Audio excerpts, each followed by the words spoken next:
Lapkričio 1. Pastatyk, o viešpatie, sargybą mano burnai, apsaugok mano lūpų duris. Psalmių 141 skyrius 3 eilutė. Jei padidinsime budėtojų skaičių, saugančių mūsų protus ir mūsų mintis, tai reikės mažiau sargų, mažiau budinčių ir saugančių mūsų elgesį ir mūsų žodžius.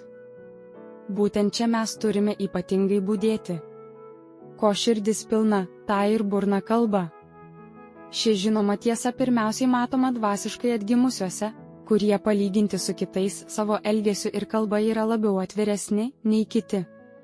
Turėdami savo širdise teisingus jausmus, atrodo, jie mažiau saugojasi savo pasisakymuose ir kalboje nei anksčiau. Bet tuo labiau jiems reikėtų atsiminti apaštalo žodžius: jei kas nesuklysta kalboje, tas yra tobulas vyras. Jokūbo laiškas 3 skyrius 2 eilutė. Atsižvelgdami į žmogišką polinkį klysti žodžiuose ir daugumo žmonių polinkį į blogą supratimą pasakytiems žodžiams, bei į mažo žmonių dalies polinkį piktai iškreipti pasakytus žodžius, krikščionis turi labai saugoti savo kalboje.